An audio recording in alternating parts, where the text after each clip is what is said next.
अस्सलाम वालेकुम प्यारे बच्चों, उम्मीद करता हूँ आप सब खैरियत से होंगे। Welcome back to my YouTube channel chemistry for you. हमने फोटो केमिस्ट्री का चैप्टर स्टार्ट किया हुआ था and in the previous lecture हमने क्वांटम यील्ड के बारे में डिस्कशन की थी।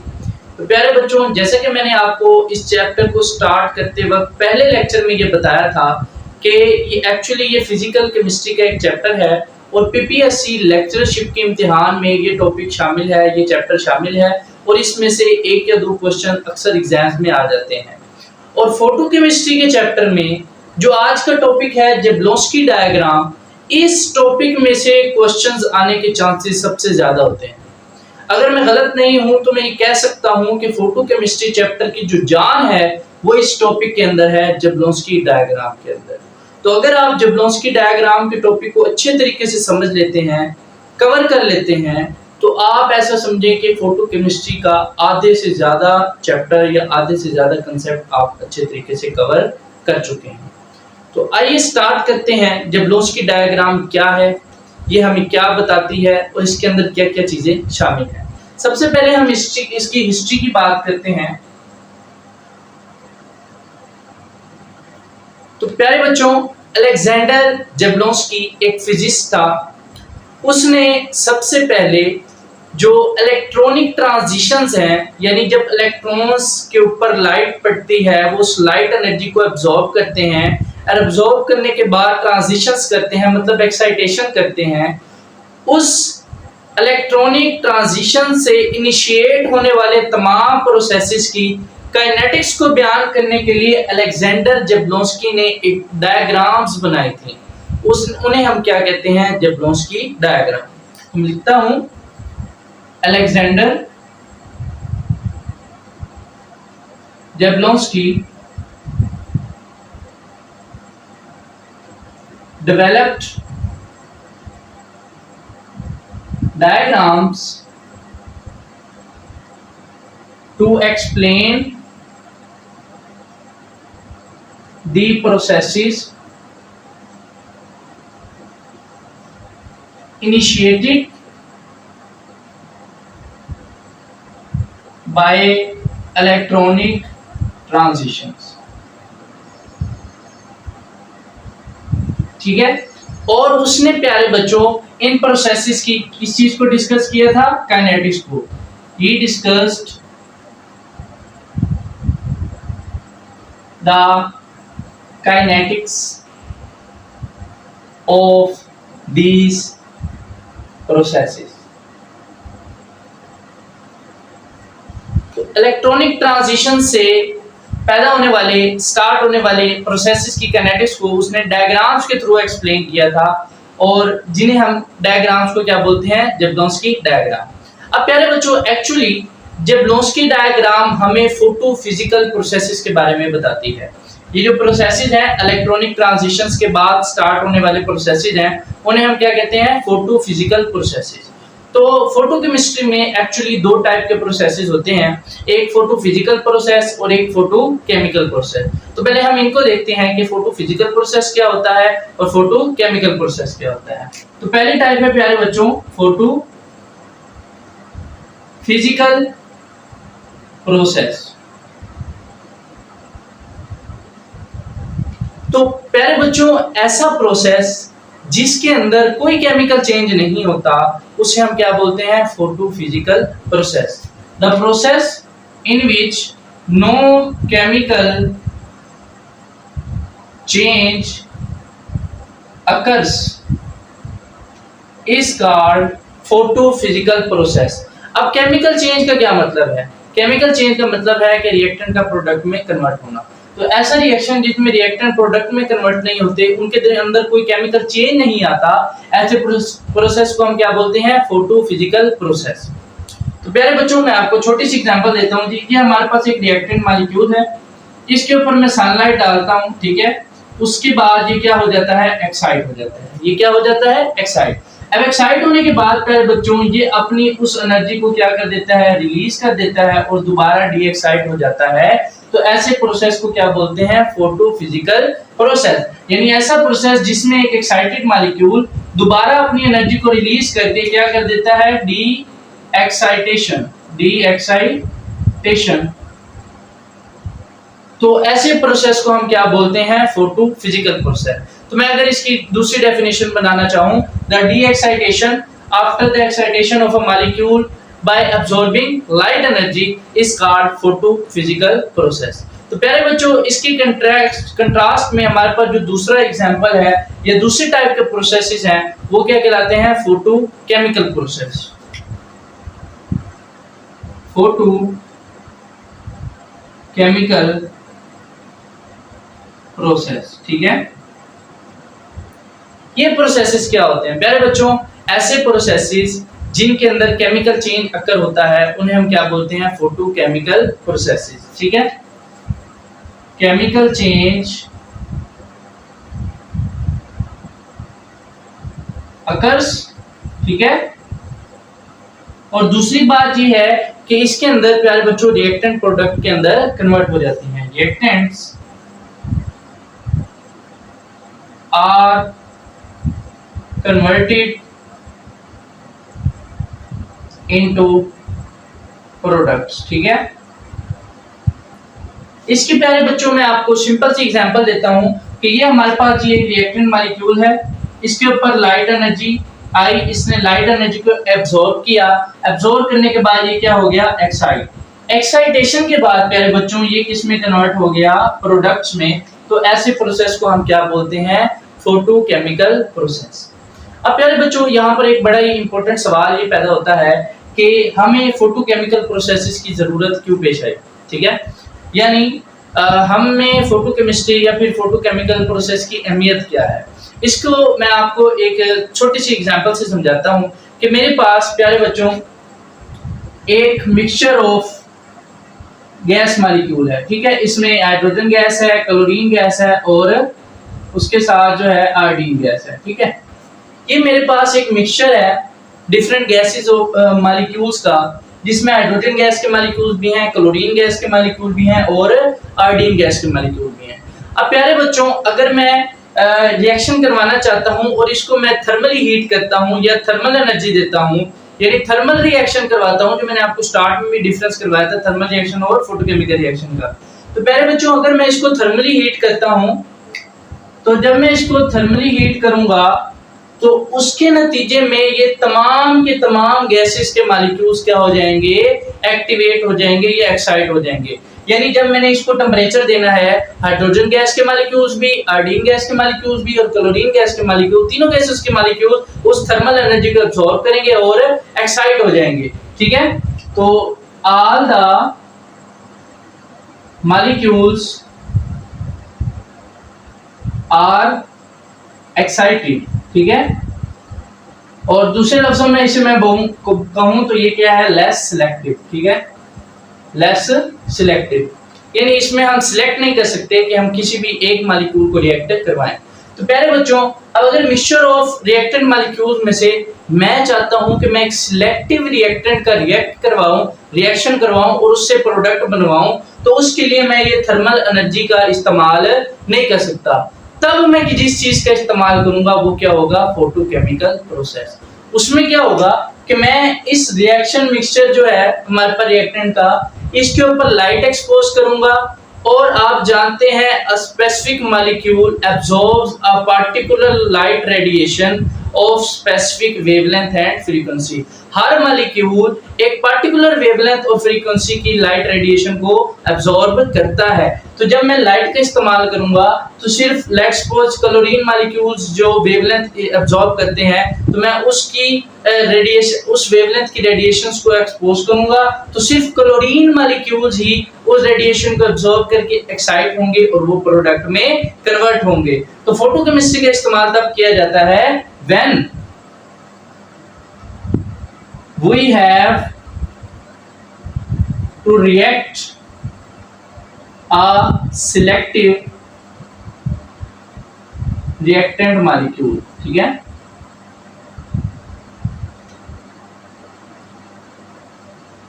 तो जब आपने एक सिलेक्टिव रिएक्टेंट मॉलिक्यूल को एक्साइट करवाना हो या उसका रिएक्शन करवाना हो, तो हम किसका इस्तेमाल करते हैं? फोटोकेमिकल प्रोसेस का।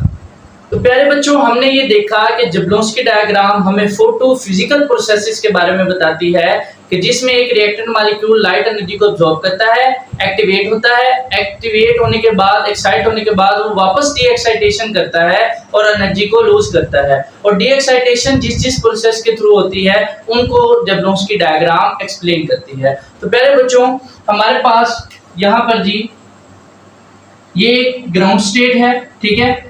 यहाँ पर 2 इलेक्ट्रॉन मौजूद हैं, ठीक है। इनको जब मैं लाइट एक्सपोज करता हूँ, लाइट एक्सपोज करने के बाद यहाँ पे 2 स्टेट्स के अंदर ये एक्साइट हो सकता है। पहली स्टेट को हम नाम देते हैं S1 और इसको हम नाम देते हैं T1, ठीक है। ये फर्स्ट एक्साइटेड सिंगलेट स्टेट है, ये फर्स्ट एक्साइटेड ट्रिपलेट स्टेट है। तो जब मैं इन इलेक्ट्रॉन्स को लाइट या मॉलिक्यूल्स को लाइट एक्सपोज करता हूँ तो ये इलेक्ट्रॉन लाइट एनर्जी को अब्सॉर्ब करके एक्साइट होकर यहाँ भी आ सकता है और क्या यहाँ भी आ सकता है। अब प्यारे बच्चों, ये एक छोटी सी जबलोंस्की डायग्राम की मैंने स्टार्ट किया है कि वो हमें क्या क्या और कैसे बताता है। तो ये एक छोटा सा प्रोसेस है एक्साइटेशन का, कि जब इलेक्ट्रॉन्स को ग्राउंड स्टेट में मॉलिक्यूल्स को जब आप लाइट एनर्जी से एक्सपोज करते हैं तो इलेक्ट्रॉन लाइट एनर्जी को अब्सॉर्ब करके एक्साइट हो जाते हैं।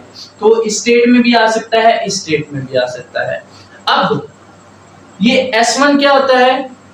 First excited singlet state. ये T1 क्या है? First excited triplet state.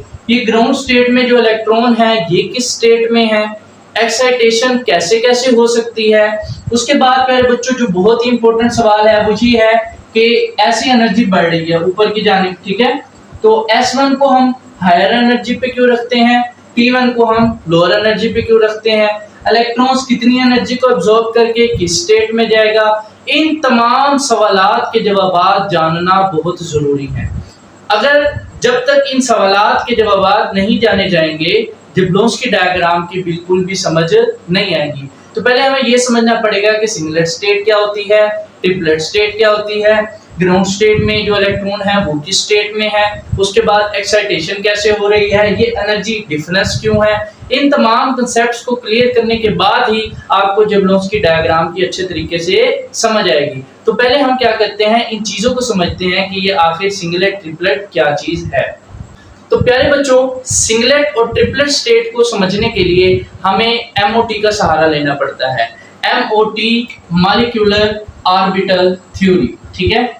इसकी चंद बेसिक्स बातों को आपको अच्छे तरीके से समझना पड़ेगा, तब आपको जबलोंस्की डायग्राम की समझ आएगी। अब MOT पहली बात ये करती है कि जब 2 एटम्स आपस में मिलते हैं, ये जितने भी एटम्स मिलकर मॉलिक्यूल बनाते हैं, तो ड्यूरिंग दिस एटम्स के एटॉमिक ऑर्बिटल्स आपस में ओवरलैप करते हैं और उस ओवरलैप करने के नतीजे में मॉलिक्यूलर ऑर्बिटल्स बनते हैं। Atomic orbitals overlap to form molecular orbitals, ठीक है। पहली बात ये जो है आपने अच्छे तरीके से याद रखनी है। दूसरी बात ये प्यारे बच्चों, MOT कहती है कि जितने एटॉमिक ऑर्बिटल्स आपस में ओवरलैप करेंगे उतने ही मॉलिक्यूलर ऑर्बिटल्स बनेंगे, ठीक है। यानी number of overlapping atomic orbitals is equal to number of forming molecular orbitals, ठीक है। ये दूसरा पॉइंट आपने इसका अच्छे तरीके से याद रखना है कि जितने number of atomic orbitals overlap करेंगे उतने नंबर ऑफ जो है मॉलिक्यूलर ऑर्बिटल्स बनेंगे। छोटी सी मैं आपको एग्जांपल देता हूं हाइड्रोजन मॉलिक्यूल, ठीक है। इसमें 2 हाइड्रोजन है, ठीक है। एक हाइड्रोजन 1s1 और दूसरा हाइड्रोजन 1s1, ठीक है। तो जब 2 हाइड्रोजन के एटम्स आपस में जो है मिलके हाइड्रोजन मॉलिक्यूल बनाते हैं तो क्या होता है कि हमारे पास ये जी पहले हाइड्रोजन का 1s1, ठीक है, और ये दूसरे हाइड्रोजन का 1s1, ठीक है। ये इसका इलेक्ट्रॉन और ये इसका इलेक्ट्रॉन। तो यहाँ पे मैं लिख देता हूँ 1s1 और 1s1, ठीक है। तो प्यारे बच्चों, ये 2 एटॉमिक ऑर्बिटल हैं, ये इस हाइड्रोजन का एक एटॉमिक ऑर्बिटल और ये इस हाइड्रोजन का एटॉमिक ऑर्बिटल। तो मैंने आपको पहले कहा कि जितने number of atomic orbitals overlap करेंगे उतने नंबर ऑफ मॉलिक्यूलर ऑर्बिटल बनेंगे। तो दो एटॉमिक ऑर्बिटल्स ओवरलैप कर रहे हैं तो उसके नतीजे में हमारे पास दो ही मॉलिक्यूलर ऑर्बिटल्स बनते हैं, ठीक है। तो ये दो मॉलिक्यूलर ऑर्बिटल मैंने बना दिए। ये जो है सिग्मा 1s मॉलिक्यूलर ऑर्बिटल है और ये क्या है जी, sigma star molecular orbital 1s, ठीक है। अब प्यारे बच्चों इसको हम कहते हैं बॉन्डिंग मॉलिक्यूलर ऑर्बिटल, ठीक है, और इसको हम कहते हैं एंटी बॉन्डिंग मॉलिक्यूलर ऑर्बिटल। ये बेसिक चीजें हैं, ये आप एफएससी और लोअर क्लासेस में कवर कर चुके हैं, ठीक है। इन्हें हम क्या कहते हैं, बॉन्डिंग मॉलिक्यूलर ऑर्बिटल, और इसे क्या कहेंगे, एंटी बॉन्डिंग मॉलिक्यूलर ऑर्बिटल। इनकी जो एनर्जी होती है बॉन्डिंग मॉलिक्यूलर ऑर्बिटल की, वो क्या होती है, लो, इसकी एनर्जी क्या होती है, हाई, ठीक है, हाई एनर्जी। अब क्योंकि दो इलेक्ट्रॉन्स थे तो प्यारे बच्चों जब मॉलिक्यूलर ऑर्बिटल्स में इलेक्ट्रॉन की फीलिंग होगी तो वो सेम उन्हीं लॉज को, उन्हीं कवानीन को, जैसे कि पॉलीज एक्सक्लूजन रूल है, हुंस रूल है, अफबा प्रिंसिपल है, उन्हीं को फॉलो करते हुए होती है। और वो ये कहते हैं कि इलेक्ट्रॉन्स पहले लोअर एनर्जी ऑर्बिटल्स के अंदर फील्ड होते हैं। तो ये हमारे पास बॉन्डिंग मॉलिक्यूलर ऑर्बिटल जो है वो क्या है, लो एनर्जी का है। तो सबसे पहले इलेक्ट्रॉन जो है वो इसके अंदर फील्ड होंगे, और कैसे फील्ड होंगे, अपोजिट स्पिन के साथ, क्योंकि ये रूल कहते हैं कि किसी भी एटॉमिक ऑर्बिटल में रिजाइड करने वाले दो इलेक्ट्रॉन्स जो हैं उनकी स्पिन क्या होनी चाहिए, अपोजिट, यानी वो पेयर्ड होने चाहिए, ठीक है। अब एक्चुअली फोटोकेमिस्ट्री में प्यारे बच्चों क्या होता है, जो जबलोव्स्की डायग्राम हमें बताती है कि जब इन इलेक्ट्रॉन्स पे बॉन्डिंग मॉलिक्यूलर ऑर्बिटल में मौजूद इलेक्ट्रॉन्स पे लाइट पड़ती है, ठीक है, तो ये लाइट को एब्जॉर्ब करके एक्साइट करते हैं और किन के अंदर जाते हैं, एंटी बॉन्डिंग मॉलिक्यूलर ऑर्बिटल्स के अंदर। ये वो बात है जो मॉलिक्यूल्स की हम एक्साइटेशन पढ़ते रहते हैं। आगे हम सिर्फ जब रिएक्शंस करेंगे उसमें हम सिर्फ मॉलिक्यूल लिखेंगे, मॉलिक्यूल एक्साइट हुआ और इससे स्टेट में गया, ये चीज है। तो एक्चुअली हो क्या रहा है मॉलिक्यूल के अंदर, वो ये हमें एमओटी बताती है, ठीक है।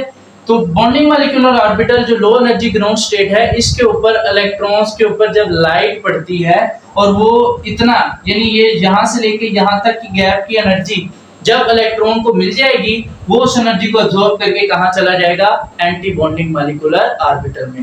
फिर वो यहाँ से डी एक्साइट होता है, और डी एक्साइटेशन किस किस प्रोसेस के थ्रू होती है उसे कौन बयान करता है, जबलोव्स्की डायग्राम। उसके बाद प्यारे बच्चों एक चीज थी सिंगलेट और ट्रिपलेट, ठीक है, सिंगलेट और ट्रिपलेट, ठीक है। इन चीजों को समझने के लिए प्यारे बच्चों आपको स्पिन क्वांटम नंबर का पता होना चाहिए। चार तरह के क्वांटम नंबर होते हैं, principal quantum number, azimuthal quantum number, magnetic quantum number और स्पिन क्वांटम नंबर। हमारे जो मतलब का है वो क्या है जी, स्पिन क्वांटम नंबर। अब स्पिन क्वांटम नंबर क्या है जी, प्यारे बच्चों आप पढ़ते आए हैं कि इलेक्ट्रॉन न्यूक्लियस के गिर्द क्या करता है, रिवॉल्व करता है। इलेक्ट्रॉन न्यूक्लियस के गिर्द रिवॉल्व करता है। अब न्यूक्लियस के गिर्द रिवॉल्व करने के साथ साथ इलेक्ट्रॉन अपने एक्सिस के गिर्द भी रोटेट करता है। अब वो रोटेशन क्लॉकवाइज भी हो सकती है और एंटी क्लॉकवाइज भी हो सकती है, ठीक है। Electron revolve around the nucleus as well as around its axis, ठीक है। न्यूक्लियस के गिर्द घूमने के साथ साथ इलेक्ट्रॉन्स अपने एक्सिस के गिर्द भी रोटेट करता है। अब एक ऑर्बिटल में आप जानते हैं कि मैक्सिमम 2 इलेक्ट्रॉन्स आ सकते हैं। अब उस ऑर्बिटल में मौजूद जो 2 इलेक्ट्रॉन्स हैं उनकी स्पिन किस तरीके से है वो हमें ये बताएगी कि ये सिंगलेट है या ट्रिपलेट है। तो हम देखते हैं जी, पहली पॉसिबिलिटी है जी, पॉसिबिलिटी 1, ठीक है। तो प्यारे बच्चों 2 इलेक्ट्रॉन एक ही ऑर्बिटल में मौजूद हैं और अपोजिट स्पिन के साथ मौजूद हैं। अब इसका मतलब क्या है कि ये देखें जी, ये एक इलेक्ट्रॉन है मेरे पास, ठीक है, और ये मेरे पास क्या है जी, दूसरा इलेक्ट्रॉन। ये 2 इलेक्ट्रॉन्स हैं मेरे पास, ठीक है। अपोजिट स्पिन का मतलब ये है प्यारे बच्चों, एक की स्पिन जो है वो क्लॉकवाइज है और दूसरे की स्पिन क्या है, वो एंटी क्लॉकवाइज है। ठीक है, मैं यहाँ लिख देता हूँ, ये है जी क्लॉकवाइज और ये क्या है जी एंटी क्लॉकवाइज। ये हम पॉसिबिलिटी 1 को जिक्र कर रहे हैं। ठीक है, कि एक ऑर्बिटल में 2 इलेक्ट्रॉन मौजूद हैं और उनकी स्पिन क्या है, अपोजिट। अपोजिट स्पिन का मतलब ये है कि एक क्लॉकवाइज रोटेट कर रहा है और दूसरा एंटी क्लॉकवाइज रोटेट कर रहा है। अब प्यारे बच्चों, आप जानते हैं कि जब भी कोई चीज अपनी एक्सिस के गिर्द घूमती है तो चार्ज पार्टिकल जब अपने एक्सिस के गिर्द रोटेट करता है तो उस रोटेशन से उसमें मैग्नेटिक फील्ड पैदा होता है। अब अगर ये क्लॉकवाइज रोटेशन है तो यहाँ पे नॉर्थ पोल पैदा हुआ, यहाँ पे साउथ पोल पैदा हुआ। ठीक है, इसकी रोटेशन अपोजिट है एंटी क्लॉकवाइज, तो यहाँ पे साउथ पोल पैदा हुआ और यहाँ पे नॉर्थ पोल पैदा हुआ। तो ये दोनों and opposite poles attract each other. आप जानते हैं north and south pole attract each other. ठीक है, अब इसके नतीजे में क्या होगा कि इनके दरमियान कोई रिपल्शन नहीं होगी। मैं कहता हूं कि ये इलेक्ट्रॉन क्या है, पेयर्ड है। इसका मतलब क्या है, इलेक्ट्रॉन पेयर्ड है। ठीक है, अब प्यारे बच्चों, इसका अगर मैं स्पिन क्वांटम नंबर निकालना चाहूं, एस की वैल्यू निकालता हूं। ठीक है, अब मैंने आपको बताया कि स्पिन क्वांटम नंबर 2 तरीके के होते हैं। 2 इलेक्ट्रॉन्स एक ऑर्बिटल में मौजूद हैं, उनके स्पिन क्वांटम नंबर 2 तरह के होंगे। अगर क्लॉकवाइज को आप +½ कह रहे हो तो एंटी क्लॉकवाइज को आप क्या कहोगे, -1/2 या -½ अगर एंटी क्लॉकवाइज को +½ कह रहे हो तो आप क्लॉकवाइज को क्या कहोगे, -½ ठीक है, 2 स्पिन क्वांटम नंबर होते हैं, +½ और -½ अगर क्लॉकवाइज रोटेशन को आप +½ दे रहे हो तो एंटी क्लॉकवाइज को क्या दोगे, -½ और अगर एंटी क्लॉकवाइज को +½ दे रहे हो तो क्लॉकवाइज को आप क्या दोगे, -½ तो मतलब आप कोई भी दे सकते हो, लेकिन दोनों को आपने अपोजिट देना है। एक रोटेशन को क्लॉकवाइज को अगर +½ तो एंटी क्लॉकवाइज को -½ तो प्यारे बच्चों, अगर ये क्लॉकवाइज को मैं कह देता हूं ये है जी +½ ठीक है, और तो ये एंटी क्लॉकवाइज क्या होगा मेरे पास, -½ तो s की वैल्यू मेरे पास क्या आएगी, 0। s की वैल्यू मेरे पास क्या आई, 0। अब मैं स्पिन मल्टीप्लिसिटी इसकी निकालता हूं, स्पिन मल्टीप्लिसिटी। ठीक है, इसका फार्मूला होता है 2s + 1 2s + 1 और s यहाँ पे क्या है जी, spin quantum number, spin quantum number. ठीक है, अब अगर मैं इसकी स्पिन मल्टीप्लिसिटी निकालना चाहूं तो s की वैल्यू मेरे पास क्या है, 0। 2 × 0 + 1 मेरे पास आंसर क्या आया, 1। तो स्पिन मल्टीप्लिसिटी 1 है, इसको हम बोलते हैं सिंगलेट स्टेट। क्या बोलते हैं, सिंगलेट स्टेट। ये चीजें जो है आपने अच्छे तरीके से कवर करनी है। ठीक है, तो सिंगलेट स्टेट। अब प्यारे बच्चों, मैं इसको उल्टा चलाने लगा हूं और आपको सिंगलेट स्टेट का मतलब बताने लगा हूं। ठीक है, सिंगलेट स्टेट का पहला मतलब क्या है जी, electrons are with opposite spin, electrons with opposite spin। ठीक है, opposite spin। दूसरी बात प्यारे बच्चों, सिंगलेट स्टेट की सिंगलेट स्टेट। ठीक है, दूसरी बात ये है कि जब इलेक्ट्रॉन अपोजिट स्पिन के साथ होते हैं तो इन्हें हम बोलते हैं कि इलेक्ट्रॉन्स पेयर्ड है, इलेक्ट्रॉन्स इन पेयर्ड फॉर्म। ठीक है, इन पेयर्ड फॉर्म। ठीक है, उसके बाद प्यारे बच्चों तीसरी चीज, इसकी स्पिन मल्टीप्लिसिटी क्या होती है, 1। Spin multiplicity, spin multiplicity = 1। उसके बाद सिंगलेट स्टेट का चौथा मतलब प्यारे बच्चों ये है, क्योंकि इन दोनों पोल्स के दरमियान अट्रैक्शन है। क्या है, अट्रैक्शन। तो अट्रैक्शन की वजह से ये क्या है, स्टेबल है। क्या है, सिंगलेट स्टेट क्या होती है जी, स्टेबल, स्टेबल स्टेट। और आप जानते हैं जो चीज जितनी ज्यादा स्टेबल होती है उसकी एनर्जी भी उतनी कम होती है। ठीक है, और इसकी एनर्जी क्या है जी हमारे पास, लेस एनर्जी, लेस एनर्जी। तो ये बातें आपने सिंगलेट स्टेट के बारे में याद रखनी है। ठीक है, सिंगलेट स्टेट का मतलब जहां भी है सिंगलेट का वर्ड है उसका मतलब ये है इलेक्ट्रॉन विद अपोजिट स्पिन है। उसके बाद इसको हम क्या बोलते हैं, electrons are with paired form. उसके बाद सिंगलेट स्टेट की जो स्पिन मल्टीप्लिसिटी है वो क्या होती है, 1 होती है। और उसके बाद ये क्या होती है, स्टेबल होती है, क्योंकि इसके दोनों जो मैग्नेटिक पोल है वो एक दूसरे को कैंसिल कर देते हैं इफेक्ट जो है, और वो बहुत ज्यादा स्टेबल हो जाती है, कोई रिपल्शन नहीं है। और जो चीज जितनी ज्यादा स्टेबल होती है उसकी एनर्जी उतनी ही लेस होती है। अब हम बात करते हैं ट्रिपलेट स्टेट की। प्यारे बच्चों, बात करते हैं पॉसिबिलिटी नंबर 2 की, ठीक है। यानी एक जो हमारा ऑर्बिटल है उसमें मौजूद दोनों इलेक्ट्रॉन्स की स्पिन क्या है जी, सेम है। क्या है जी, सेम। ये भी ऐसे है और ये भी ऐसे है। तो ऐसी सूरत में क्या चीज हो सकती है? तो प्यारे बच्चों, ये मेरे पास पहला इलेक्ट्रॉन है, ठीक है जी, और ये मेरे पास क्या है जी, दूसरा इलेक्ट्रॉन। दोनों की स्पिन सेम है, मतलब ये भी क्लॉकवाइज है और ये भी क्लॉकवाइज है, या एक दोनों क्या है, एंटी क्लॉकवाइज, आप कुछ भी कर सकते हैं, ठीक है। तो रोटेशन से क्लॉकवाइज है, यहाँ पे नॉर्थ पोल, यहाँ पे साउथ पोल, इसका भी यहाँ पे नॉर्थ पोल और इसका यहाँ पे साउथ पोल, ठीक है। अब अगर मैं इसका जो स्पिन क्वांटम नंबर है एस की वैल्यू निकालूं, तो ये क्लॉकवाइज है, उसको प्लस हाफ, और ये भी क्लॉकवाइज है तो उसका प्लस हाफ, तो इसकी वैल्यू मेरे पास क्या आ गई, 1। एस की वैल्यू क्या आई मेरे पास, 1। अब मैं एस की वैल्यू इसमें पुट करके इसकी स्पिन मल्टीप्लिसिटी निकालता हूं, 2 × 1 + 1 एंड 2 + 1 = 3। तो इस स्टेट को हम क्या बोलते हैं, ट्रिपलेट स्टेट। क्या बोलते हैं, ट्रिपलेट स्टेट। तो ये प्यारे बच्चों हमारे पास क्या कहलाती है, ट्रिपलेट स्टेट। और ट्रिपलेट स्टेट का क्या क्या मतलब है, ठीक है। ये जी मेरे पास ट्रिपलेट स्टेट, ठीक है। अब ट्रिपलेट स्टेट का क्या क्या मतलब है? पहली बात ये है कि इलेक्ट्रॉन्स की स्पिन क्या है, same, electron with same spin, ठीक है।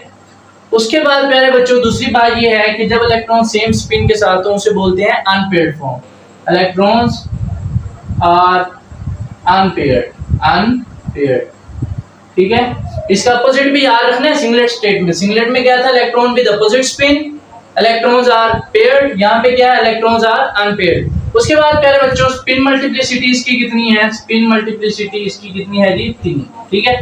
उसके बाद प्यारे बच्चों ये जो जब दोनों की स्पिन सेम होगी तो इनके पोल्स जो है वो दोनों एक ही साइड, क्लॉकवाइज रोटेशन है ना, नॉर्थ पोल इधर बना, साउथ इधर, इसकी भी क्लॉकवाइज है तो इसका भी नॉर्थ पोल इधर बना, इसका भी साउथ पोल इधर बना। तो आप जानते हैं similar poles repel each other. अब इनके दरमियान क्या होगी, रिपल्शन होगी। रिपल्शन की वजह से ये क्या हो जाएगा, लेस स्टेबल। और जो चीज लेस स्टेबल होती है उसकी एनर्जी उतनी ज्यादा होती है, ठीक है। ये जो ट्रिपलेट स्टेट है ये क्या होती है, लेस स्टेबल, और इसकी एनर्जी क्या होती है, हाई एनर्जी। तो ये डिफरेंस आपने सिंगलेट और ट्रिपलेट स्टेट का याद रखना है कि सिंगलेट स्टेट क्या होती है, जिसमें इलेक्ट्रॉन पेयर्ड फॉर्म में होते हैं, ट्रिपलेट जिसमें इलेक्ट्रॉन जो है अनपेयर्ड फॉर्म में होते हैं, मतलब सेम स्पिन के साथ होते हैं। सिंगलेट स्टेट की स्पिन मल्टीप्लिसिटी 1, ट्रिपलेट स्टेट की स्पिन मल्टीप्लिसिटी 3। सिंगलेट स्टेट में क्योंकि कोई रिपल्शन नहीं होती वो स्टेबल होती है और उसकी एनर्जी कम होती है। ट्रिपलेट स्टेट में पोल्स की रिपल्शन होती है, उसकी वजह से वो लेस स्टेबल होता है, और लेस स्टेबल होने की वजह से उसकी एनर्जी ज्यादा होती है। तो ये डिफरेंस आपने याद रखना है। और अब प्यारे बच्चों हम अपने मेन टॉपिक की तरफ आएंगे, जबलोंस्की डायग्राम, जिसमें हमने सिंगलेट स्टेट लिखी थी और ट्रिपलेट स्टेट लिखी थी। अब एक सवाल तो आपको क्लियर हो गया होगा कि सिंगलेट स्टेट क्या है और ट्रिपलेट स्टेट क्या है। तो प्यारे बच्चों सिंगलेट और ट्रिपलेट स्टेट का डिफरेंस यहाँ पर मैंने मेंशन कर दिया है। बस आपने एक बात यहाँ पे अच्छे तरीके से याद रखनी है कि ये जो डिफरेंस है ये तब होगा जब दोनों इलेक्ट्रॉन सेम ऑर्बिटल के अंदर मौजूद होंगे, ठीक है। ये बात आपने अच्छे तरीके से याद रखनी है। अब बात करते हैं जबलोंस्की डायग्राम की। तो स्टार्ट में मैंने आपको बताया था कि यहाँ पर हमारे पास ग्राउंड स्टेट होगी और यहाँ पर 2 इलेक्ट्रॉन मौजूद होंगे। इसके ऊपर लाइट एक्सपोज होगी और ये लाइट एनर्जी एब्जॉर्ब करने के बाद यहाँ से इलेक्ट्रॉन एक्साइट होकर 2 स्टेट में से आ सकता है, ठीक है। एक S1 स्टेट और एक T1 स्टेट, ठीक है। और ये जो S1 स्टेट है इसे बोलते हैं फर्स्ट एक्साइटेड सिंगलेट स्टेट, ठीक है। और इसको बोलते हैं प्यारे बच्चों फर्स्ट एक्साइटेड ट्रिपलेट स्टेट, ठीक है।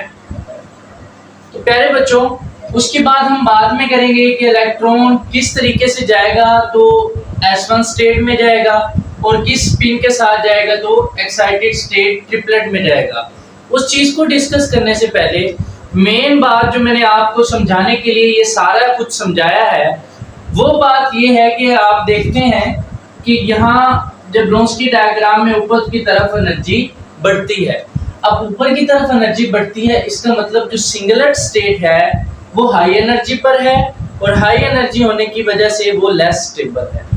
लेकिन एज कंपेयर टू दिस आप देखें सिंगलेट स्टेट ज्यादा स्टेबल थी और लेस एनर्जी पे थी। यहाँ पे सिंगलेट स्टेट ज्यादा एनर्जी पे है और लेस स्टेबल है as compare to triplet state. तो ये फर्क क्यों आया है, इस फर्क को आपको समझना है।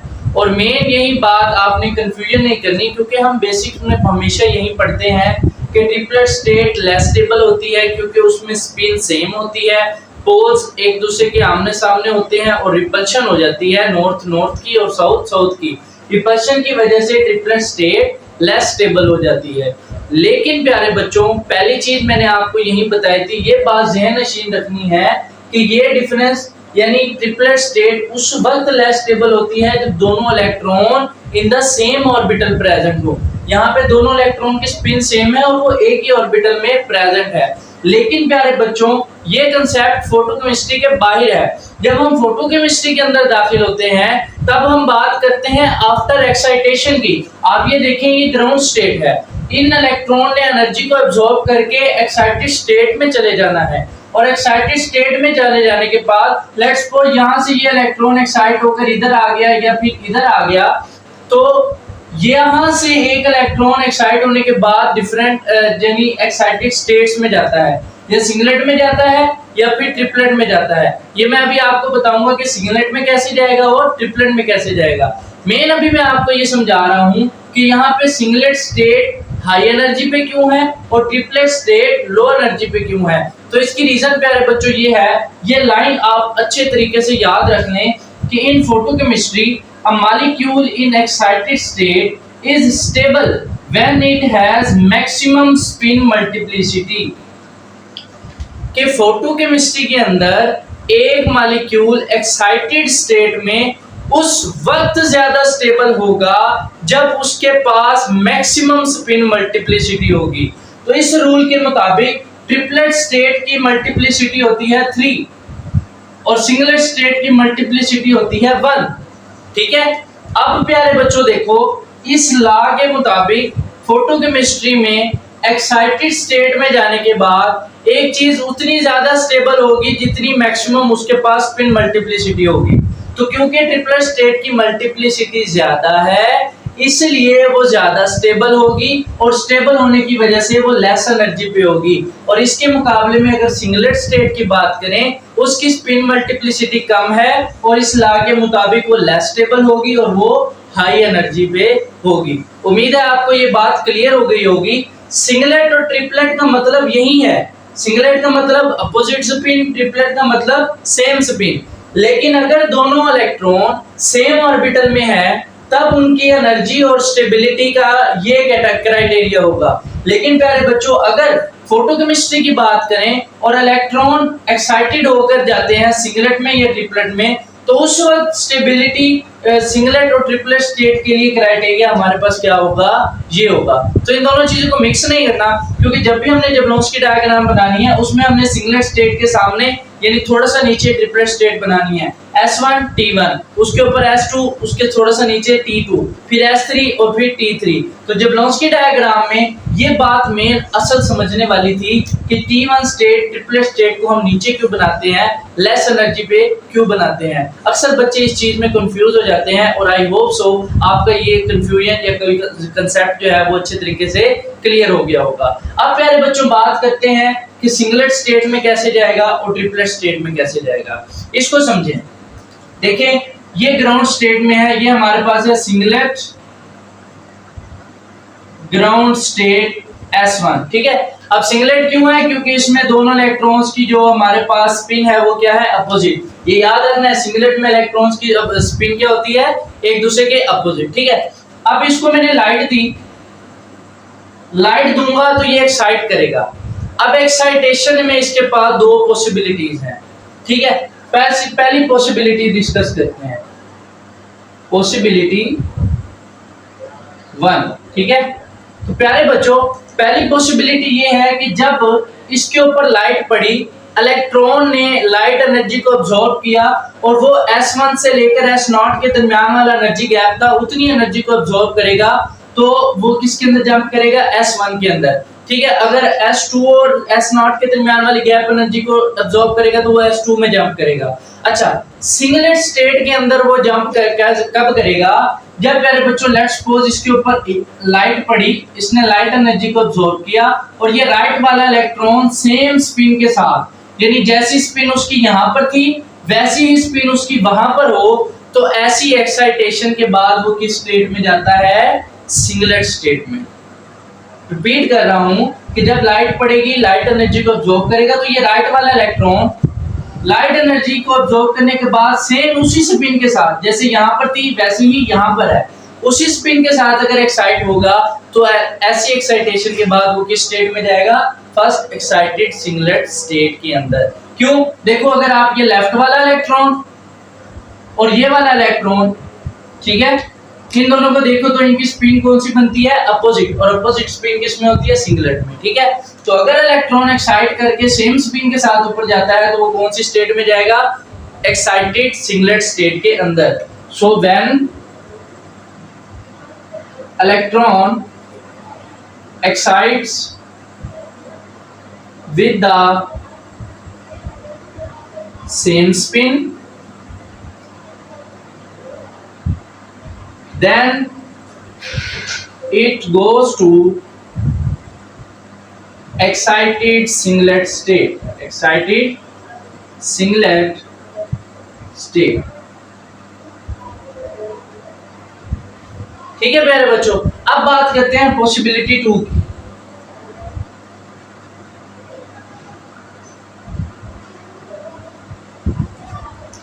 पॉसिबिलिटी 2 में क्या हो सकता है प्यारे बच्चों? जब ये इलेक्ट्रॉन लाइट एनर्जी को अब्सॉर्ब करने के बाद अपनी स्पिन को इन्वर्ट करके एक्साइट होगा, तो वो जिस स्टेट में जाएगा उसे क्या बोलेंगे हम? Triplet state. मतलब यहाँ पर इस इलेक्ट्रॉन की कौन सी थी? Spin downward. अब जब ये ऊपर हो गया है, एक्साइट हो गई थी, इसकी स्पिन क्या हो गई है? ये। तो अब अगर गौर करें, ये लेफ्ट वाला इलेक्ट्रॉन और ये जो एक्साइटेशन के बाद ये वाला इलेक्ट्रॉन है, इनकी स्पिन क्या हो गई है? सेम। और सेम स्पिन की स्टेट में होती है प्यारे बच्चों? ट्रिपलेट स्टेट में।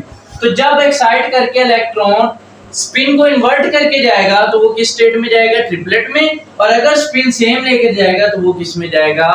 सिंगलेट स्टेट में। तो मैं लिखता हूं, when electron excites with the inversion of spin,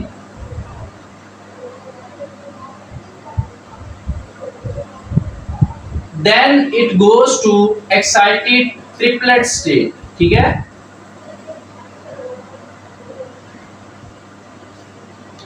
और अगेन वही बात कि ट्रिपलेट स्टेट नीचे क्यों है, सिंगलेट स्टेट ऊपर क्यों है? क्यों?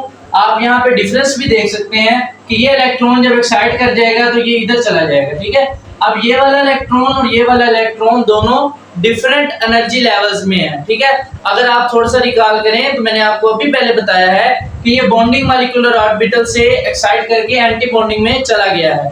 ठीक है, अब ये वाला इलेक्ट्रॉन और ये वाला इलेक्ट्रॉन दोनों डिफरेंट एनर्जी लेवल्स में है और वहां पर दोनों इलेक्ट्रॉन एक ही एनर्जी लेवल यानी ऑर्बिटल के अंदर होते हैं। ऑर्बिटल से मुराद एनर्जी लेवल ही है। ठीक है, यहाँ पे दोनों इलेक्ट्रॉन एक ही ऑर्बिटल में है, तब ये क्राइटेरिया होगा। और अगर इलेक्ट्रॉन एक्साइटेशन के बाद डिफरेंट एनर्जी ऑर्बिटल में हो, तब सिंगलेट और ट्रिपलेट की एनर्जी और स्टेबिलिटी का क्राइटेरिया आपके पास क्या होगा? ये वाला। इस चीज को आपने अच्छे तरीके से काबू करना है। ठीक है, तो ये हमारे पास पॉसिबिलिटीज होगी। अब प्यारे बच्चों, हमने एक्साइटेशन करवा ली है। ठीक है, अब हम बात करेंगे डी एक्साइटेशन प्रोसेसेस की। अब हम अपने फोटोफिजिकल प्रोसेस जहां से हमने स्टार्ट किया था कि जबलोंस्की डायग्राम हमें किन किन फोटोफिजिकल प्रोसेसेस के बारे में बताती है, उन चीजों को डिस्कस करेंगे। तो प्यारे बच्चों, अभी तक हमने बात की कि हमने इलेक्ट्रॉन को एक्साइट करवाया लाइट एक्सपोज करके। एक्साइटेशन के दो तरीके थे, अगर तो वो सेम स्पिन के साथ जाएगा तो सिंगलेट स्टेट में जाएगा, अगर स्पिन इन्वर्ट करके जाएगा तो वो किस में जाएगा? ट्रिपलेट स्टेट में। अब जैसे कि मैंने आगाज में आपको बताया था कि जबलोंस्की डायग्राम एक्चुअली हमें फोटोफिजिकल प्रोसेसेस के बारे में बताती है। यानी जब इलेक्ट्रॉन एक्साइट कर जाता है, उसके बाद वो अपनी एनर्जी को लूज करके डी एक्साइटेशन करता है और वो डिफरेंट प्रोसेसेस के थ्रू करता है। जबलोंस्की डायग्राम एक्चुअली हमें उन प्रोसेसेस के बारे में बताती है कि वो एक्साइटेड इलेक्ट्रॉन अपनी डी एक्साइटेशन कैसे कैसे करता है। तो चलिए स्टार्ट करते हैं। पहले बच्चों, जैसे मैंने आपको समझाया, सबसे पहले यहाँ पर हमारे पास होगी S0 सिंगलेट ग्राउंड स्टेट, ठीक है, सिंगलेट ग्राउंड स्टेट। उसके बाद प्यारे बच्चों यहां पर हमारे पास होगी जी S1 और उससे थोड़ा सा नीचे हमारे पास होगी T1। उसके बाद इससे ऊपर S2, उसके बाद इससे थोड़ा सा नीचे T2, उसके बाद उससे ऊपर S3 और उससे थोड़ा सा नीचे हमारे पास आएगी T3। ठीक है, तो ये हमारे पास डिफरेंट एनर्जी लेवल्स आ जाएंगे कि जिनके अंदर इलेक्ट्रॉन आफ्टर एक्साइटेशन जा सकता है। और वो किस एनर्जी लेवल में जाएगा वो आपको पता है कि अगर इतने गैप की एनर्जी वो अब्सॉर्ब करेगा तो S1 में जाएगा, इतने गैप की एनर्जी अब्सॉर्ब करेगा तो वो S2 में जाएगा, और इतने गैप की एनर्जी अब्सॉर्ब करेगा तो S3 में जाएगा। ठीक है, अब प्यारे बच्चों ये मेरे पास दो इलेक्ट्रॉन है, ठीक है, लाइट एक्सपोज की इलेक्ट्रॉन यहाँ पर सेम स्पिन के साथ आया S1 स्टेट के अंदर। अब प्यारे बच्चों ये एक्साइटेड स्टेट में आ चुका है, अब इसने करनी है डी एक्साइटेशन और उसके प्रोसेसेस को हम देखते हैं। तो possibility number 1, possibility number 1।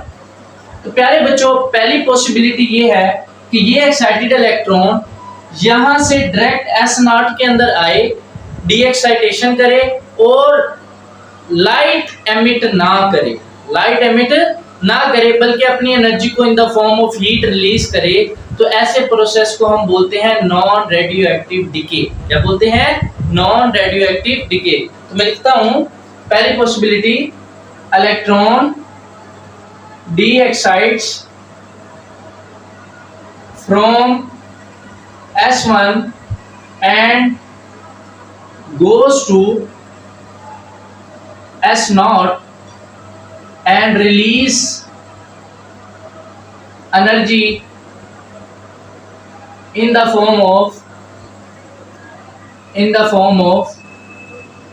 heat। ठीक है, खास बात प्यारे बच्चों ये होगी पहली पॉसिबिलिटी में कि नो लाइट एमिशन, इसमें कोई लाइट एमिट नहीं होती, नो लाइट एमिशन। तो ऐसे प्रोसेस को प्यारे बच्चों हम नाम देते हैं non as non radio active decay. क्या नाम देते हैं? Non radio active decay. ठीक है, या प्यारे बच्चों इसका जो दूसरा सिंपल नाम होता है वो होता है वाइब्रेशनल रिलैक्सेशन, वाइब्रेशनल रिलैक्सेशन। ठीक है, तो अगर मैं इसको स्कीमेटिक डायग्राम के तौर पे लिखना चाहूं तो वो कैसे होगी प्यारे बच्चों कि इलेक्ट्रॉन जो है S1 से S0 में आएगा प्लस हीट एनर्जी को एब्सॉर्ब जो है वो रिलीज करेगा, हीट एनर्जी। ठीक है, तो ये प्यारे बच्चों हमारे पास पहली पॉसिबिलिटी थी कि ये यहां से S0 में आए और कोई भी लाइट एमिशन ना हो। तो ऐसे प्रोसेस को हम क्या बोलते हैं? Non radio active decay. तो ये थी डी एक्साइटेशन की पहली पॉसिबिलिटी। अब प्यारे बच्चों बात करते हैं सेकंड पॉसिबिलिटी की। तो सेकंड पॉसिबिलिटी में ये हो सकता है कि ये जो एक्साइटेड इलेक्ट्रॉन है ये डी एक्साइटेशन करके वापस S0 में आएगा, और जब ये डी एक्साइटेशन करेगा और अपनी एनर्जी को इन the form of light emit करेगा तो उस प्रोसेस को हम क्या बोलते हैं? फ्लोरेसेंस। क्या बोलते हैं? फ्लोरेसेंस। तो हमारे पास पॉसिबिलिटी नंबर 2 है जी, क्या? Electron D excites and comes from S1 to S0 and releases or emits its energy in the form of light, in the form of light। ठीक है, तो जब इलेक्ट्रॉन डी एक्साइटेशन करे S0 से S1 से S0 में आए और अपनी एनर्जी को इन द फॉर्म ऑफ लाइट जो है वो इमिट करे, तो इस प्रोसेस को प्यारे बच्चों क्या बोलते हैं? Fluorescence. This process is called fluorescence. ठीक है, तो इसकी मैं अगर प्यारे बच्चों स्कीमेटिक डायग्राम बनाऊं तो क्या होगी जी? S1 से इलेक्ट्रॉन किस में जाएगा? S0 में, और साथ अपनी क्या इमिट करेगा? लाइट। ठीक है, एमिशन ऑफ लाइट। तो इस तरह की डी एक्साइटेशन को हम क्या बोलते हैं? फ्लोरेसेंस। तो प्यारे बच्चों, ये जो फ्लोरेसेंस का प्रोसेस है ये बहुत ही शॉर्ट टाइम प्रोसेस है, मतलब the process of fluorescence occurs in no time. इसका जो हमारे पास लाइफ टाइम है वो तकरीबन होता है जी 10⁻⁻15 सेकंड्स। ठीक है, तो ये प्रोसेस 10⁻⁻15 सेकंड बहुत ही कम वक्त के अंदर, मतलब आप कह सकते हो फौरन अगर फ्लोरेसेंस होनी है तो इलेक्ट्रॉन एक्साइट होगा, फौरन डी एक्साइट करके अपनी जो उसने एनर्जी अब्सॉर्ब की है इन the form of light emit करेगा। लाइट एमिशन के बाद वो डी एक्साइट होकर S0 में आ जाएगा और इस प्रोसेस को हम क्या बोलते हैं? फ्लोरेसेंस। अब प्यारे बच्चों बात करते हैं पॉसिबिलिटी नंबर 3 की। अच्छा, एक बात आपने याद रखनी है, इलेक्ट्रॉन डायरेक्ट T1 स्टेट के अंदर एक्साइट होकर नहीं जा सकता। इलेक्ट्रॉन T1 स्टेट में यानी फर्स्ट एक्साइटेड ट्रिपलेट स्टेट या कोई भी हो, ट्रिपलेट स्टेट के अंदर डायरेक्ट S0 से एक्साइट होकर नहीं जा सकता। उसने पहले S1 में जाना है, S1 से फिर वो कहां आएगा? T1 में। तो पॉसिबिलिटी नंबर हमारे पास 3 है। ठीक है, कि इलेक्ट्रॉन यहां से T1 स्टेट में आता है और अपनी स्पिन को क्या करता है? इन्वर्ट करता है। पहली बात तो मैं ये लिखता हूं, electron can not go from S0 to T1 directly. ठीक है, पहले तो ये बात आपने याद रखनी है, इलेक्ट्रॉन जो है वो S0 से T1 में डायरेक्टली नहीं जा सकता। दूसरी बात कि यहां से पॉसिबिलिटी नंबर 3 हमारे पास क्या है कि ये इलेक्ट्रॉन, पहली दो तो ये थी कि नॉन रेडियोएक्टिव डिके करे या फिर फ्लोरेसेंस करे।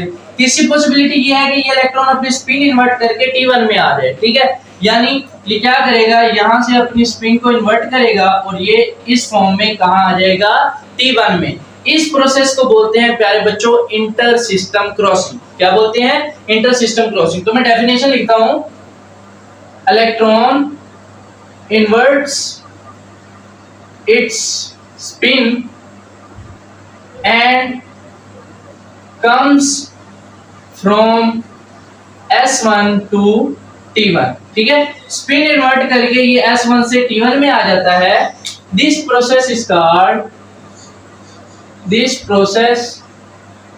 Called inter system crossing. ठीक है, इंटर सिस्टम क्रॉसिंग। या प्यारे बच्चों हम मोस्टली इसकी शॉर्ट फॉर्म इस्तेमाल करते हैं जिसे कहते हैं ISC। ठीक है, तो ये हमारे पास पॉसिबिलिटी नंबर 3 है कि इलेक्ट्रॉन अपनी स्पिन को इन्वर्ट करे और इन्वर्ट करके यहाँ पर आ जाए T1 के अंदर। तो इस प्रोसेस को हम क्या बोलेंगे? Inter system crossing. अब प्यारे बच्चों T1 में आने के बाद ये डी एक्साइटेशन करता है और वापस सिंगलेट स्टेट में आता है। उसकी भी हमारे पास 2 पॉसिबिलिटीज हैं। ठीक है, पहली पॉसिबिलिटी तो ये होगी कि ये इलेक्ट्रॉन वापस जब यहाँ पे आएगा, एक बात तो क्लियर है, जब इसने यहाँ वापस आना है अपनी स्पिन को दोबारा इन्वर्ट करना है। ठीक है, दोबारा इन्वर्ट करेगा तभी इस फॉर्म में सिंगलेट के अंदर ये वापस आ पाएगा। तो जब ये वापस आएगा तो ये 2 तरीके से आ सकता है। जैसे यहाँ से S1 से S0 में आए थे 2 तरीकों से, एक नॉन रेडियोएक्टिव डिके, दूसरा फ्लोरेसेंस। सेम इसी तरीके से T1 से यहाँ S0 में आने के लिए स्पिन इन्वर्जन तो होगी, उसके साथ 2 प्रोसेसेस या 2 पॉसिबिलिटीज होती हैं कि वो किस तरीके से यहाँ वापस आ सकता है। तो हम उसको डिस्कस करते हैं।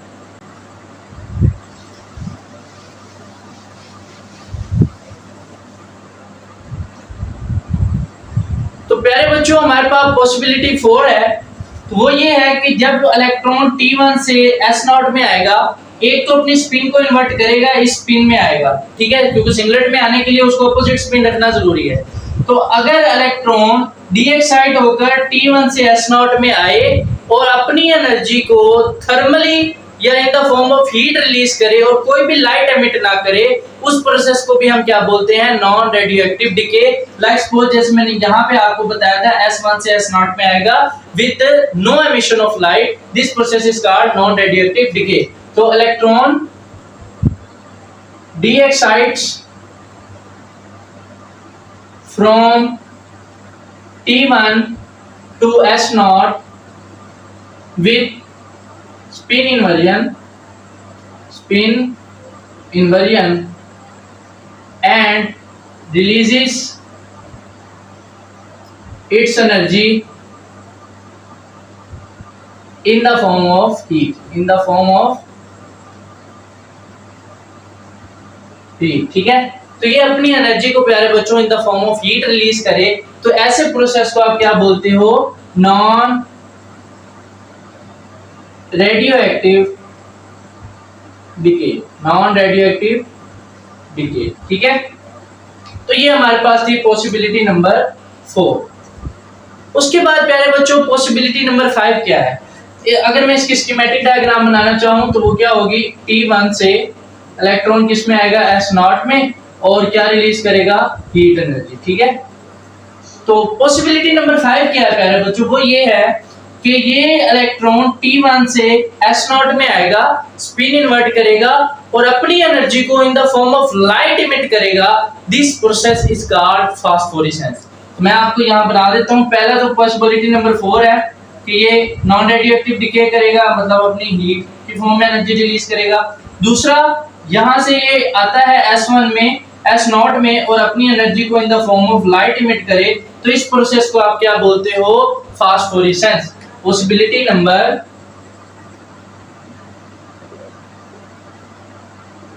5 क्या है जी हमारे पास, electron undergo de-excitation and comes from T1 to S0 with the spin inversion and emission of light, ठीक है। तो इस प्रोसेस को प्यारे बच्चों हम क्या बोलते हैं, फास्फोरेसेंस, ठीक है। इसकी अगर मैं स्कीमेटिक डायग्राम बनाऊं तो क्या होगा, इलेक्ट्रॉन T1 से किस में जाएगा, S0 में, प्लस हमारे पास in the form of light जो है वो एनर्जी अपनी रिलीज करेगा। तो प्यारे बच्चों जैबलोंस्की डायग्राम हमें यही कुछ प्रोसेसेस के बारे में मेनली बताती है कि जब इलेक्ट्रॉन एक्साइट हो जाता है और एक्साइटेशन के बाद वो दोबारा डी एक्साइट होता है, तो डी एक्साइटेशन करते वक्त वो इलेक्ट्रॉन किन किन प्रोसेसेस के थ्रू वापस ग्राउंड स्टेट में आ सकता है। तो यहाँ मैंने आपको तमाम वो जो है डी एक्साइटेशन के प्रोसेस बताए जिन्हें हम फोटो फिजिकल प्रोसेसेस कहते हैं। जैबलोंस्की डायग्राम एक्चुअली इन तमाम प्रोसेसेस को जो है वो एक्सप्लेन करती है। एंड पे सिर्फ चंद एक की पॉइंट्स रहते हैं जो जैबलोंस्की डायग्राम के, यानी आप रिजल्ट्स के तौर पे कह सकते हैं, ये इसके लिए इंपॉर्टेंट चीजें हैं, उनको डिस्कस करते हैं।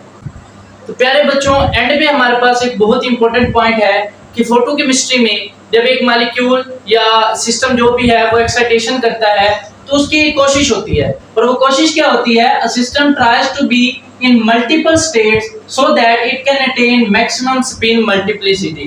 तो मैंने आपको थोड़ी देर पहले भी ये बताया था कि फोटोकेमिस्ट्री में एक्साइटेड स्टेट में एक सिस्टम या मॉलिक्यूल उस वक्त ज्यादा स्टेबल होता है जब उसकी स्पिन मल्टीप्लिसिटी क्या होती है, मैक्सिमम होती है, ठीक है। और वो ट्रिपलेट स्टेट में मैक्सिमम थी, वो ज्यादा स्टेबल थी, इसलिए वो एनर्जी लेवल में भी क्या थी, थोड़ा नीचे थी। इसलिए जो एक सिस्टम जो है वो अपनी स्पिन मल्टीप्लिसिटी को मैक्सिमम करने की कोशिश करता है, और वो मैक्सिमम करने की कोशिश कैसे करेगा, वो डिफरेंट स्टेट्स के अंदर अपने आप को कन्वर्ट करता है। मतलब अब आपने तमाम प्रोसेसेस पढ़ लिए हैं, तो इलेक्ट्रॉन जो है S0 से जो है एक्साइट करके जाता है S1 में, ठीक है। S1 में जाएगा सेम स्पिन के साथ, उसके बाद ये क्या करता है, T1 में आता है इंटर सिस्टम क्रॉसिंग करके, और अपनी स्पिन को क्या करता है, इन्वर्ट करता है। इन्वर्ट करने के बाद प्यारे बच्चों ये देख सकते हैं आपके मोस्टली जब हम आगे रिएक्शंस करेंगे उन मॉलिक्यूल्स में भी हम ऐसे ही लिखेंगे रिएक्टेंट जो होंगे हमारे पास, हम पहले ग्राउंड स्टेट लिखेंगे S0, उसके बाद एक्साइटेशन करवाएंगे डिफरेंट इलेक्ट्रॉनिक ट्रांजिशंस के थ्रू, S1 में जाएगा, S1 के बाद हम T1 स्टेट बनाएंगे और T1 स्टेट के बाद आगे हम फर्दर जो है वो रिएक्शन करेंगे। तो सिस्टम क्या करता है अपने आप को एक्साइटेड सिंगलेट स्टेट से, कोशिश उसकी यही होती है कि ट्रिपलेट स्टेट में लेके आए। ट्रिपलेट स्टेट में आने से उसकी स्पिन मल्टीप्लिसिटी क्या हो जाती है, मैक्सिमम। क्या हो जाती है, मैक्सिमम। और मैक्सिमम स्पिन मल्टीप्लिसिटी होने की वजह से वो जो है क्या कहते हैं ज्यादा स्टेबल हो जाता है। और आपको पता है फोटोकेमिस्ट्री में एक्साइटेड स्टेट में मॉलिक्यूल उस वक्त ज्यादा स्टेबल होगा जब उसकी स्पिन मल्टीप्लिसिटी मैक्सिमम होगी। इसके बाद एंड पे एक छोटा सा पॉइंट है कि जैसे मैंने आपको बताया फ्लोरेसेंस जो है हमारे पास वो क्या होती है कि S1 से इलेक्ट्रॉन जो है वो यहाँ आए S0 में और अपनी एनर्जी को इन the form of light emit करे, ठीक है। अब और फास्फोरेसेंस क्या होती है कि T1 से इलेक्ट्रॉन अपनी स्पिन को इन्वर्ट करके S0 में आए और अपनी एनर्जी को इन the form of light emit करे। अब प्यारे बच्चों प्रोसेसेस दोनों सेम है, यानी ये S1 से S0 में आएगा, T1 से S0 में आएगा, दोनों ही लाइट इमिट करते हैं। लेकिन अगर लाइफ स्पैन की बात करें तो ये प्रोसेस जो है फ्लोरेसेंस का जो हमारे पास है, फ्लोरेसेंस एंड फास्फोरेसेंस, ठीक है। अगर इसकी बात करें फ्लोरेसेंस, ये प्रोसेस जो होता है वो फास्ट होता है, ठीक है, वेरी फास्ट। और अगर इसकी बात करें फास्फोरेसेंस की तो ये प्रोसेस जो है वो थोड़ा सा स्लो होता है। क्यों? क्योंकि प्यारे बच्चों मैंने आपको बताया T1 स्टेट जो है वो क्या है, लोअर एनर्जी लेवल पे है और लोअर एनर्जी लेवल पे होने का मतलब है ये S1 से ज्यादा स्टेबल है और जो चीज जहां ज्यादा स्टेबल हो उसका लाइफ स्पैन उतना ही बढ़ जाता है। तो जब इलेक्ट्रॉन S1 से T1 में आएगा इंटर सिस्टम क्रॉसिंग करके तो ये यहाँ पर कुछ देर के लिए रुकता है, इसलिए हर मॉलिक्यूल कोशिश करता है मैक्सिमम जो है स्पिन मल्टीप्लिसिटी अटेन करने की, क्योंकि ट्रिपलेट स्टेट स्टेबल है। यहाँ पर अगर इलेक्ट्रॉन आएगा तो उसको रिएक्शन करने के और अपने जो है प्रोडक्ट में कन्वर्ट होने के लिए पॉसिबिलिटीज क्या है वो बढ़ जाएंगी। यही वजह है कि जो फास्फोरेसेंस का प्रोसेस है T1 से यहाँ आने का वो थोड़ा क्या है, स्लो प्रोसेस है, ठीक है। उसके बाद प्यारे बच्चों इसका टाइम स्पैन मैंने आपको बताया था 10⁻⁻15 सेकंड, लेकिन जो फास्फोरेसेंस का है वो क्या है 10⁻³ टू फ्यू सेकंड्स, ठीक है। तो फास्फोरेसेंस का जो प्रोसेस है वो क्या होता है, थोड़ा सा स्लो होता है। क्यों? क्योंकि T1 स्टेट थोड़ी स्टेबल है, यहाँ पे इलेक्ट्रॉन तो कुछ देर के लिए स्टे करता है और उसके बाद अपनी एनर्जी को लूज करके डी एक्साइटेशन का प्रोसेस करता है। तो प्यारे बच्चों ये कुछ मेन बातें थी, कुछ फोटोफिजिकल प्रोसेसेस थे और चंद बेसिक कंसेप्ट थे जो जबलोंस्की डायग्राम के अंदर हम स्टडी करते हैं। मैंने पूरी कोशिश की है बेसिक लेवल से स्टार्ट करके आपको हायर लेवल तक हर चीज अच्छे तरीके से क्लियर करने की। अगर फिर भी आपको कोई भी कंफ्यूजन हो या कोई पॉइंट क्लियर ना आया हो तो आप उसको कमेंट सेक्शन में पूछ सकते हैं। वीडियो को लाइक कीजिए, चैनल को सब्सक्राइब कीजिए। मिलते हैं नेक्स्ट लेक्चर में, तब तक अपना ख्याल रखिए। खुदा हाफिज।